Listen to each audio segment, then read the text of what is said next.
கிறிஸ்தவுக்குள் அன்பான நேயர்களுக்கு இயேசு கிறிஸ்துவின் இனிய நாமத்திலே வாழ்த்துதல்களை தெரிவித்துக் கொள்கிறோம். இன்று நாம் மத்தேயு எழுதின சுவிசேஷம் 1 அதிகாரம் 7 வசனம் முதல் 25 வசனம் வரை கற்றுக்கொள்ள இருக்கிறோம். எனவே தகுந்த ஆயத்தத்துடன் காத்திருப்பீர்கள் என்று எண்ணுகிறோம். யோசேப்பு மரியாளின் வம்சவழி என்ன? யோசேப்பு யார்? மரியாள் எப்படி கர்ப்பவதியானால்? யோசேப்பு மரியாளின் சிறப்பான குணம் என்ன? தேவன் அவர்களை ஏன் தெரிந்தெடுத்தார் என்று சிந்திக்க இருக்கிறோம். மேலும் யோசேப்பிற்கு தேவதூதனின் தரிசனம், இயேசு யார், இம்மானுவேல் யார், அல்மா என்றால் என்ன? இந்த கேள்விக்கான பதிலை கேளுங்கள். எங்களுக்கு அருமையான சகோதரனே சகோதரியே, கடந்த நிகழ்ச்சியிலே நாம் மத்தேயு எழுதின சுவிசேஷம் 1 அதிகாரம் 1 வசனம் முதல் 6 வசனங்களை குறிப்பாய் சிந்தித்தோம். தொடர்ந்து 7 முதல் 9 வரை ஆபிரகாமின் குமாரனாகிய தாவீதின் குமாரனான இயேசு கிறிஸ்துவினுடைய வம்ச வரலாறு தொடர்ந்து செல்லுகிறது.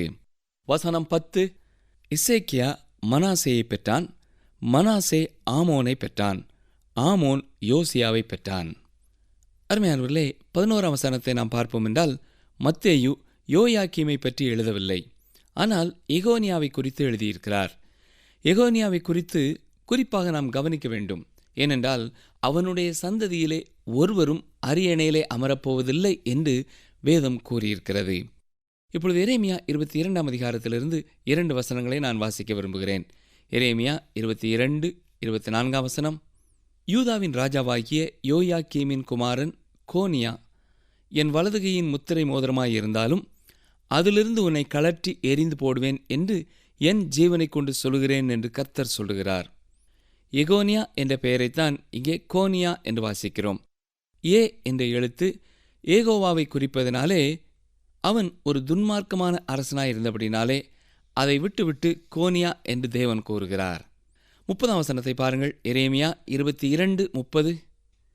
இந்த புருஷன் சந்தானமற்றவன், தன் நாட்களில் வாழ்வடையாதவன் என்று இவனை குறித்து எழுதுங்கள்.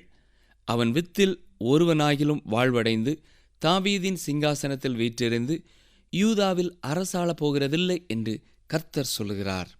ஆம், அவனுடைய பாவத்தினாலே அவனுடைய வரிசையிலே ஒருவரும் தாவீதின் அரியணையிலே பின்னாலே ஏறவில்லை. அருமையானவர்களே, யோசேப்பும் இந்த சந்ததியை சேர்ந்தவன்தான். ஆனால் யோசேப்பு இயற்கையின்படி இயேசுவின் தகப்பன் அல்ல. இது வேதத்திலேயே மிக முக்கியமான ஒரு சத்தியமாகும். இதை நமக்கு மத்தேயு தெளிவுபடுத்த விரும்புகிறார். யோசேப்பு தாவீதின் வம்சத்திலே வந்தவனாயிருந்தாலும் அவன் மூலமாக இயேசு கிறிஸ்து பிறக்கவில்லை. அவனுக்கு மனைவியாயிருந்த மரியாள் மூலமாக இயேசு இந்த உலகத்திலே வந்தார். எனவே யோசேப்பின் வித்து இயேசு அல்ல. அது மட்டுமல்ல, அவர் ஏகோனியாவின் வித்தும் அல்ல.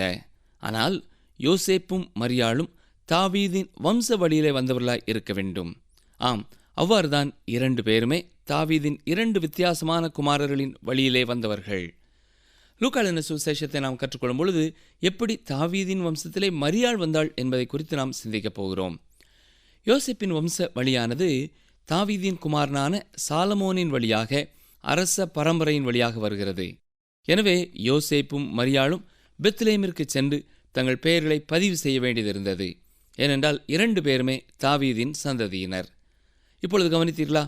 இந்த வம்ச வரலாறு எத்தனை முக்கியமானதும் எத்தனை அர்த்தம் பொதிந்ததுமாய் இருக்கிறது. அருமையானவர்களே, இப்பொழுது மத்தேயு 1 அதிகாரம் 16 வசனத்தை பாருங்கள். யாக்கோபு மரியாளுடைய புருஷனாகிய யோசேப்பை பெற்றான், அவளிடத்தில் கிறிஸ்து எனப்படுகிற இயேசு பிறந்தார். இந்த வசனமானது 2 வசனம் முதல் தொடர்ச்சியாக சொல்லப்பட்ட ஒரு வழிமுறையை விட்டு மாறுபடுகிறது.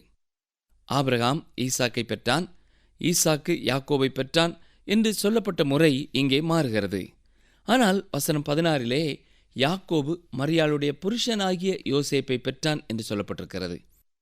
உலக பிரகாரமான ஒரு வம்ச வழியாய் இருக்குமென்றால் யாக்கோபு யோசேப்பை பெற்றான் என்றுதான் எழுதப்பட்டிருக்கும். ஆனால் உண்மையாகவே யோசேப்பு இயேசுவின் தகப்பனாக இல்லாதபடியினாலே அதை தெளிவுபடுத்தும்படியாக யாக்கோபு மரியாளுடைய புருஷனாகிய யோசேப்பை பெற்றான் என்று எழுதியிருக்கிறார். யோசேப்பு மரியாளுக்கு புருஷனாய் இருந்தாலும் இயேசு கிறிஸ்துவுக்கு தகப்பன் அல்ல. சரி, இந்த வசனத்திற்கு விளக்கம் என்ன? இந்த அதிகாரத்திலே மீதி பகுதியிலே இதற்கான விளக்கத்தையும் எப்படி பழைய ஏற்பாட்டு தீர்க்க தரிசனத்தின் நிறைவேறுதலாய் இது நடைபெற்றது என்பதையும் மத்தேயு விவரிக்கிறார். இயேசு கிறிஸ்து கன்னியின் வயிற்றிலே தோன்றினார் என்பது இங்கே தெளிவுபடுத்தப்படுகிறது. லூக்கா எழுதின சுவிசேஷத்தை எழுதிய லூக்கா ஒரு கிரேக்க வைத்தியர். இயேசுவின் கன்னி பிறப்பை குறித்து அவரும் தெளிவாகவே கூறியிருக்கிறார். எனவே மத்தேயுவும் லூக்காவும் இயேசுவின் கன்னி பிறப்பை குறித்து தெளிவாக எழுதியிருக்கிறார்கள். யோசேப்பு இயேசு கிறிஸ்துவின் தகப்பனார் அல்ல. அதே வேளையிலே மரியாள் யோசேப்புக்கு துரோகம் பண்ணவும் இல்லை. இயேசு தவறாக பிறந்த ஒரு குழந்தை அல்ல. இது வித்தியாசமானதும் புதிய ஒரு காரியமுமாகும். எரேமியா 31:32 கர்த்தர் பூமியிலே ஒரு புதுமையை சிருஷ்டிப்பார், ஸ்திரீயானவள் புருஷனை சூழ்ந்து கொள்வாள் என்று எழுதப்பட்டிருக்கிறது. அருமையானவர்களே, கன்னி பிறப்பை நம்பாத எந்த ஒரு மனிதனிடத்திலேயும் நாம் வாக்குவாதம் செய்ய தேவையில்லை. எந்த ஒரு மனிதனும் எதையும் நம்பாமல் இருப்பதற்கும் அவனுக்கு உரிமை இருக்கிறது. ஆனால் வேத வசனத்தை பிரசங்கிக்கும் ஒருவர் கன்னி பிறப்பை மறுப்பார் என்றால் அவர் தவறான இடத்திலே இருக்கிறார். அதாவது ஏதாவது காப்பீட்டுக் கழகத்திலே காப்பீடுகளை விற்றுக்கொண்டு செல்ல வேண்டியவர் அவர். இப்பொழுது தவறான இடத்திலே இருக்கிறார். மட்டுமல்ல, வேத வசனம் கன்னி பிறப்பை குறித்து தெளிவாக சொல்லவில்லை என்று யாரும் கூறினாலும் அதையும் நாம் ஏற்றுக்கொள்ள முடியாது. இயேசு கிறிஸ்துவை குறித்து சரித்திரத்திலே சொல்லப்பட்டிருக்கிற உண்மைகளின்படி அவர் கன்னியின் வயிற்றிலே தோன்றியவர்தான். இல்லை, அவர் கன்னியின் வயிற்றிலே பிறக்கவில்லை என்று நீங்கள் கூறுவீர்கள் என்றால் அதற்கான சரித்திரபூர்வமான ஆதாரங்கள் எங்கே? ஏதோ ஒரு வேதாம கல்லூரியில் உட்கார்ந்து கொண்டு கன்னி பிறப்பு முடியாத காரியம் என்று ஒரு புத்தகத்தை எழுதலாம். ஆனால் எனக்கு பிரியமான சகோதரனை சகோதரியே, கன்னி பிறப்பை மறுக்கக்கூடிய எந்த சான்றுகளும் உலகத்திலே இல்லை. கன்னி பிறப்பானது சில மனித அறிவிற்கு எட்டாததாயிருப்பதனாலே அதை மறுக்கிறார்கள். அது அப்படி நடந்திருக்க முடியாது என்று சொல்லுவார்கள். ஆனால் அது அப்படி நடந்திருக்க முடியாது என்று சொல்ல நீங்கள் யார்? சில காலங்களுக்கு முன்னதாக சந்திரனுக்கு செல்வதெல்லாம் முடியாத காரியம் என்றுதான் ஒரு மனிதன் சொன்னான். ஆனால் அவன் அவ்வாறு கூறி சில ஆண்டுகளிலேயே தேவனுடைய விதிமுறைகளை கொண்டே மனிதன் சந்திரனை அடைந்து விட்டான். இயற்கை விதிமுறைகளை தேவனே உண்டு பண்ணியிருக்கிறார். தனது திட்டங்களையும் தனது நோக்கங்களையும் நிறைவேற்ற அவரே அதை பயன்படுத்தவும் முடியும். அந்த திட்டங்களை பயன்படுத்த இயற்கை விதிமுறைகளை அவர் பயன்படுத்தாமலும் இருக்கலாம். ஆனால் வேதவசனம் தெளிவாக சொல்லுகிறது என்ன? இயேசு கிறிஸ்து கன்னியின் வயிற்றிலே தோன்றினார் என்பதைத்தான் சொல்லுகிறது. மத்தேயு 1:17 பாருங்கள். இவ்விதமாய் உண்டான தலைமுறைகள் எல்லாம் ஆபிரகாம் முதல் தாவீது வரைக்கும் 14 தலைமுறைகளும், தாவீது முதல் பாபிலோனுக்கு சிறைப்பட்டு போன காலம் வரைக்கும் 14 தலைமுறைகளும், பாபிலோனுக்கு சிறைப்பட்டு போன காலம் முதல் கிறிஸ்து வரைக்கும் 14 தலைமுறைகளுமாம். பழைய ஏற்பாட்டு சரித்திரத்தை மேலோட்டமாக நாம் கவனிக்கும்படியாக மத்தேயு இந்த வம்ச வரலாறுகளை சில பகுதிகளாக பிரிக்கிறார். ஆபிரகாம் முதல் தாவீது வரை ஒரு காலமாகவும், தாவீது முதல் பாபிலோனுக்கு சிறைப்பட்டு போன காலம் வரைக்கும் ஒன்றாகவும், பாபிலோனுக்கு சிறைப்பட்டு போன காலத்திலிருந்து இயேசு கிறிஸ்துவின் பிறப்பு வரைக்கும் ஒரு காலமாகவும் பிரிக்கிறார். ஒவ்வொரு காலகட்டத்திற்குள்ளும் 14 தலைமுறை வரும்படியாக சில பெயர்களை அவர் விட்டு விடுகிறார். சரி, இப்பொழுது மத்தேயு இயேசு கிறிஸ்துவின் தகப்பனார் யோசேப்பு அல்ல என்பதை தெளிவுபடுத்தி விட்டார். அதற்கான விளக்கத்தை இப்பொழுது சொல்லப்போகிறார். எரேமியா 31:22 தேவன் இயற்கைக்கு மாறுபட்ட ஒரு பிறப்பை குறித்து கூறியிருக்கிறார். அது இயற்கையான பிறப்பு அல்ல. எரேமியாவிலே நாம் வாசித்தோம் இல்லையா, புதிய சிருஷ்டி என்பது. அதை இயேசு கிறிஸ்துவின் கன்னிப்பிறப்பிலே தேவன் செய்தார். அதுவே எரேமியா தீர்க்க தரிசனத்தின் நிறைவேறுதலாகும். இப்பொழுது மத்தேயு 1:18 வாசிக்கிறேன். இயேசு கிறிஸ்துவனுடைய ஜனனத்தின் விவரமாவது, அவருடைய தாயாகிய மரியாள் யோசேப்புக்கு நியமிக்கப்பட்டிருக்கையில் அவர்கள் கூடி வரும் முன்னே அவள் பரிசுத்த ஆவியினாலே கர்ப்பவதியானாள் என்று காணப்பட்டது. இவ்வாறுதான் இயேசுவின் பிறப்பு நடைபெற்றது என்று மத்தேயு தெளிவுபடுத்துகிறார். யோசேப்புக்கு மரியாள் நியமிக்கப்பட்டிருந்த பொழுது அவர்கள் கூடி வரும் முன்னே இவர்களுக்கு இடையிலே எந்தவிதமான உறவும் ஏற்படும் முன்னதாகவே பரிசுத்த ஆவியினாலே தான் கருவுற்று இருப்பதை அவள் அறிந்தாள். மத்தேயு 1:19 பாருங்கள். அவள் புருஷனாகிய யோசேப்பு நீதிமானாயிருந்து அவளை அவமானப்படுத்த மனதில்லாமல் இரகசியமாய் அவளை தள்ளிவிட யோசனையாயிருந்தான். இந்த காரியத்தை பொறுத்த மட்டிலேயும் மோசேயின் கட்டளை மிக தெளிவாக இருக்கிறது. ஒரு பெண்மணி தனது கணவருக்கு உண்மையற்றவளாய் இருப்பாள் என்று சொன்னால் அவள் கல்லெறிந்து கொல்லப்பட வேண்டும். இந்த யோசேப்பு ஒரு குறிப்பிடத்தக்க மனிதர். தான் திருமணம் செய்து கொள்ளப் போகிற பெண்ணாகிய மரியாளை குறித்து மிக கரிசனை உள்ளவராய் இருக்கிறார். மரியாளும் குறிப்பிடத்தக்க ஒரு பெண்மணியாய் இருக்கிறாள். இயேசு கிறிஸ்துவை உலகத்திலே கொடுப்பதற்கு தேவன் மரியாளை தெரிந்து கொண்டார் என்றால் அது தேவனுடைய தெரிந்தெடுப்பு. தேவன் எந்த ஒரு தவறும் செய்கிறதில்லை. சரியான ஒரு பெண்மணியையே அவர் தெரிந்தெடுத்தார். இது எல்லாமே உண்மையாய் இருக்கும் பொழுது நாம் நினைவிலே கொள்ள வேண்டிய மற்றும் ஒரு காரியம், தேவன் யோசேப்பையும் தெரிந்தெடுத்தார். யோசேப்பை தெரிந்தெடுத்ததிலேயும் தேவன் எந்த தவறும் செய்யவில்லை. யோசேப்பு ஒரு சரியான மனிதனாக இல்லாமல் இருந்திருப்பான் என்றால் உடனடியாக அவளை கல்லெறிந்து கொள்வதற்காக ஒழுங்கு செய்திருப்பான். ஆனால் யோசேப்பு அப்படிப்பட்ட ஒரு மனிதன் அல்ல. அவன் நீதிமானாய் இருந்தான் என்று வாசிக்கிறோம். ஒரு சாந்த குணமுள்ள மனிதனாய் அவன் இருந்தான். மரியாளை அவன் நேசித்தான். அவள் தனக்கு உண்மையற்றவளாய் போய்விட்டாளே என்று அவன் உணர்ந்தாலும் எந்த வகையிலையும் அவளை காயப்படுத்த அவன் விரும்பவில்லை. வசனம் 20 பாருங்கள். அவன் இப்படி சிந்தித்துக் கொண்டிருக்கையில் கர்த்தருடைய தூதன் சொப்பனத்தில் அவனுக்கு காணப்பட்டு, தாவீதின் குமாரனாகிய யோசேப்பே, உன் மனைவியாகிய மரியாளை சேர்த்துக்கொள்ள ஐயப்படாதே. அவளிடத்தில் உற்பத்தியாயிருக்கிறது பரிசுத்த ஆவியினால் உண்டானது. சோகமான ஒரு சூழ்நிலை ஏற்படுவதை தடுக்கும்படியாக தேவதூதன் யோசேப்புக்கு தோன்றி உண்மையாகவே என்ன நடைபெற்று கொண்டிருக்கிறது என்பதை யோசேப்புக்கு தெளிவுபடுத்துகிறான். வசனம் 21, அவள் ஒரு குமாரனை பெறுவாள், அவருக்கு இயேசு என்று பெயரிடுவாயாக, ஏனெனில் அவர் தமது ஜனங்களின் பாவங்களை நீக்கி அவர்களை ரட்சிப்பார் என்றான். இயேசு என்றால் இரட்சகர் என்று பொருள். எனவேதான் அவருக்கு இயேசு என்று பெயரிடுவாயாக, ஏனென்றால் அவர் தமது ஜனங்களின் பாவங்களை நீக்கி அவர்களை ரட்சிப்பார் என்றான். வசனம் 22, தீர்க்கதரிசியின் மூலமாய் கர்த்தராலே உரைக்கப்பட்டது நிறைவேறும்படி இதெல்லாம் நடந்தது. இஸ்ரவேல் தேசத்து மக்களுக்காக எழுதி கொண்டிருக்கிற மத்தேயு தேவன் பழைய ஏற்பாட்டிலே கூறின காரியங்களின் நிறைவேறுதலாகவே எல்லாம் நடைபெற்று கொண்டிருக்கிறது என்பதையும் சொல்ல விரும்புகிறார். இவர் இங்கே தெளிவுபடுத்த விரும்புகிற சத்தியம் என்ன?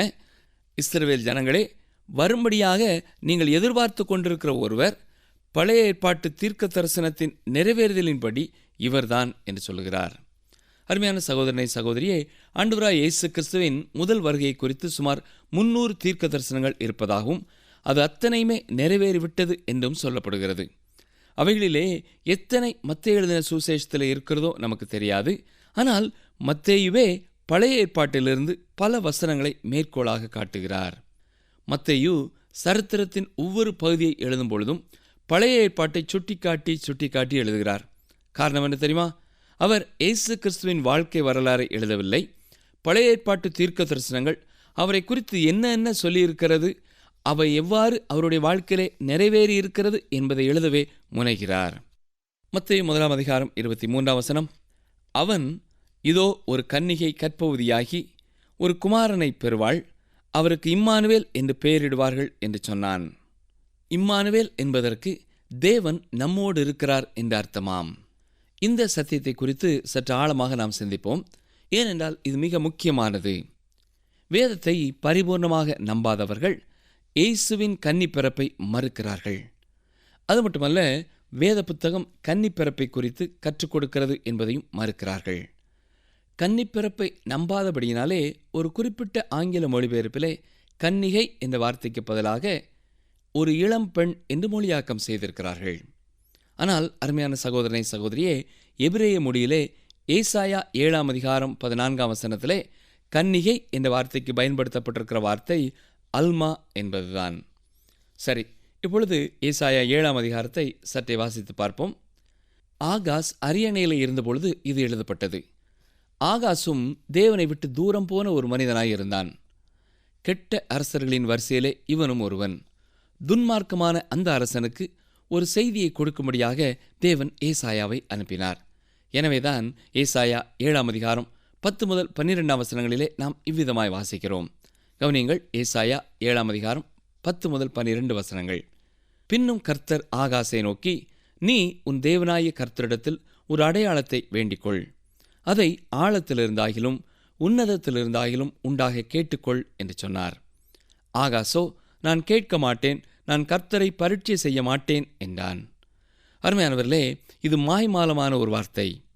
ஆகாசுக்கு தேவன் வெற்றியை கொடுக்கப் போகிறார் என்பதை அறிவிக்க ஏசாயாவை அனுப்பினார். என்றாலும் ஆகாஸ் தேவனை விசுவாசிக்கவில்லை.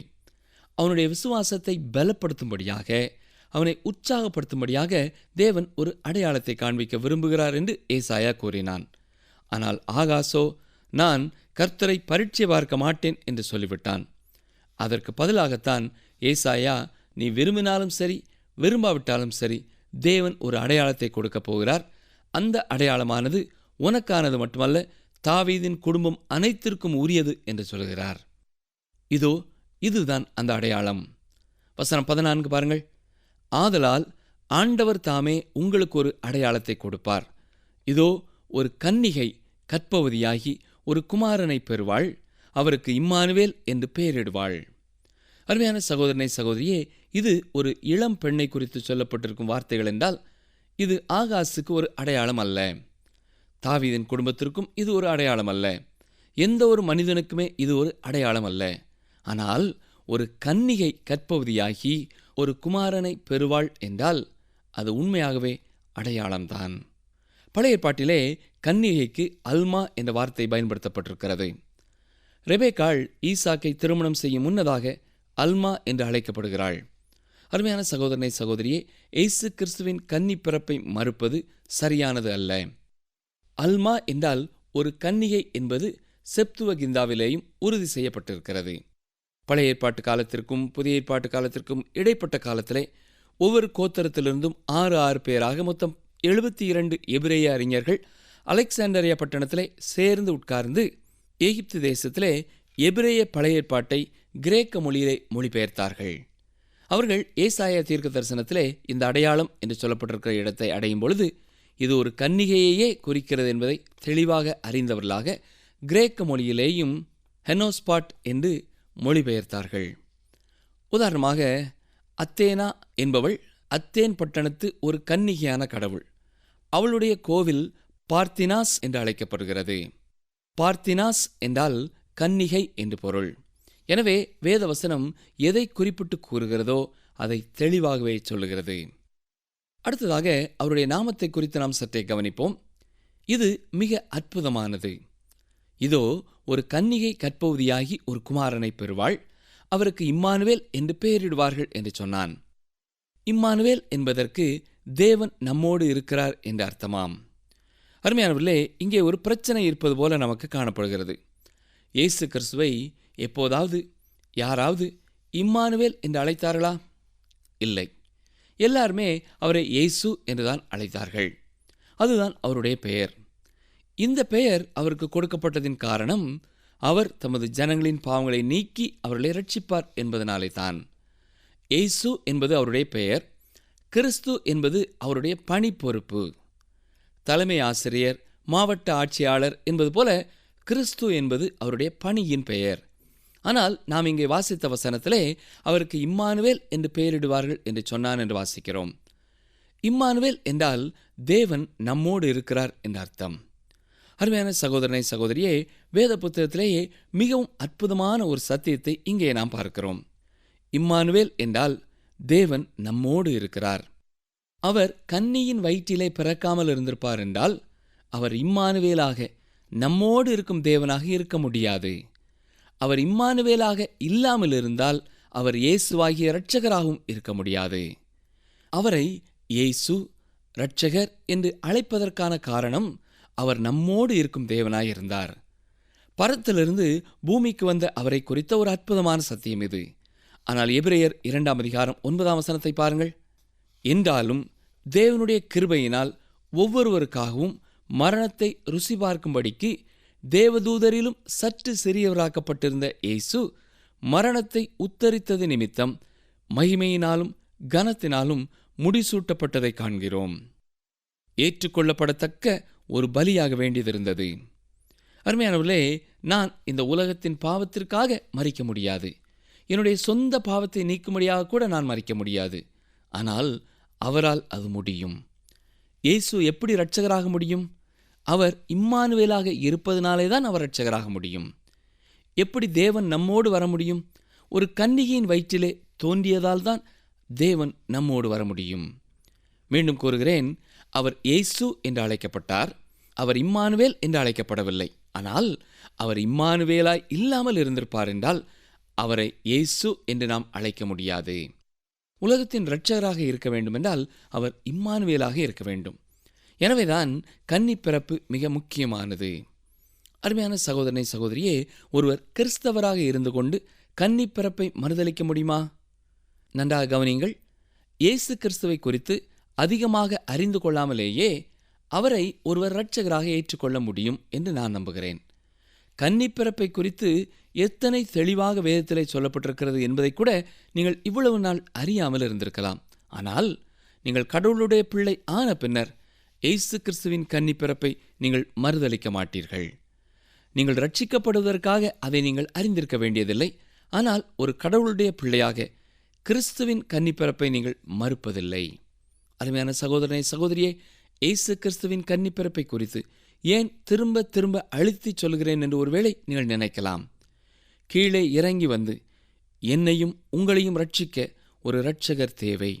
அவர் என்னைப் போல ஒரு சாதாரணமான மனிதனாய் இருந்திருப்பார் என்றால் அவரால் எனக்கு அதிகமாய் உதவி செய்ய முடியாது. ஆனால் அவர் இம்மானுவேலாக இருப்பார் என்றால், அதாவது நம்மோடு இருக்கும் தேவனாக இருப்பார் என்றால், அவர் கன்னிப்பிறப்பாய் இருப்பார் என்றால் அவரே என்னுடைய இரட்சகர். என்னை கேட்டுக்கொண்டிருக்கிற எனக்கு அருமையான சகோதரனே, இயேசு கிறிஸ்து உங்கள் இரட்சகரா? என்னையும் உங்களையும் ரட்சிப்பதற்காகத்தான் அவர் மனிதனாக இந்த உலகத்திலே வந்தார். நானும் நீங்களும் வாழும்படியாகத்தான் அவர் மரணத்தை ருசி பார்த்தார். என்னுடைய இடத்திலே, உங்களுடைய இடத்திலே தான் அவர் சிலுவையிலே மரித்தார். நமக்காக மரித்து உயிர்த்த இயேசு கிறிஸ்துவை நாம் விசுவாசிக்கும் பொழுது அவரே நமது பாவத்திற்கான பரிகாரம் என்பதை முழு இருதயத்தோடு நம்பும் பொழுது அவர் நமது வாழ்க்கையின் இரட்சகராகிறார். நம்முடைய பாவங்களை அவர் மன்னிக்கிறது மட்டுமல்ல, நித்தியமாய் அவரோடு வாழும்படியாக நமக்கு ஒரு இடத்தை ஆயத்தம் பண்ணுகிறார். நம்மோடு இருக்கிற தேவனான அவர் நாம் அவருடைய பிள்ளைகளாக வாழ வேண்டும் என்ற வாஞ்சையை நம்முடைய உள்ளத்திலே அனுதினமும் கொடுத்து கொண்டே இருக்கிறார். நம்முடைய சொந்த பலத்தினாலே அவருக்காக நாம் வாழ முடியாது என்பதை ஒத்துக்கொள்ளும் பொழுது பரிசுத்த ஆவியானவரின் வல்லமையை நமக்கு தருகிறார். இந்த சாக்கியங்களை உங்கள் வாழ்க்கையிலே பெற்றிருப்பீர்கள் என்றால் ஆண்டவருக்கு ஸ்தோத்திரம். ஒருவேளை நான் சொல்லுகிற காரியம் உங்களுக்கு புரியவில்லை என்றால் இதை குறித்து மேலும் அறிந்து கொள்ளத்தக்கதாக நீங்கள் எங்களோடு தொடர்பு கொள்ளுங்கள். இயேசு கிறிஸ்து நம்முடைய பாவத்திற்காக மரிக்கும்படியாக கன்னியின் வயிற்றிலே உலகத்திலே பிறந்த இரட்சகர். கர்த்தராகிய இயேசு கிறிஸ்துவை விசுவாசி, அப்பொழுது நீயும் உன் வீட்டாரும் ரட்சிக்கப்படுவீர்கள். இன்று கேட்ட சத்தியங்கள் உங்கள் ஆவிக்குரிய வாழ்க்கைக்கு அதிக பிரயோஜனமுள்ளதாக இருந்திருக்கும் என்று நம்புகிறோம். இயேசு கிறிஸ்துவின் கன்னி பிறப்பு எத்தனை உண்மையானது என்பதை நாம் இன்று சிந்தித்தோம். மேலும் அவர் இம்மானுவேலாக இல்லாமல் இருந்தால் அவர் இயேசுவாகவும் இருந்திருக்க முடியாது என்பதையும் கற்றுக்கொண்டோம். அடுத்த நிகழ்ச்சியில் மேசியாவின் வருகையை குறித்து வேத பாரகர்கள் எந்த அளவிற்கு அறிந்திருந்தார்கள், நட்சத்திரம் காணப்பட்ட காலத்தை குறித்த செய்திகள், ஏரோதுவின் தந்திரம் என்ன, சாஸ்திரிகள் எப்பொழுது ஆனந்த சந்தோஷமடைந்தார்கள், அவர்கள் யாரை தொழுது கொண்டார்கள், அவர்கள் கொடுத்த காணிக்கையின் சத்தியம் என்ன, சாஸ்திரிகளுக்கு தேவனின் எச்சரிப்பு என்ன என்பதை குறித்த செய்தியினை கற்றுக்கொள்வோம்.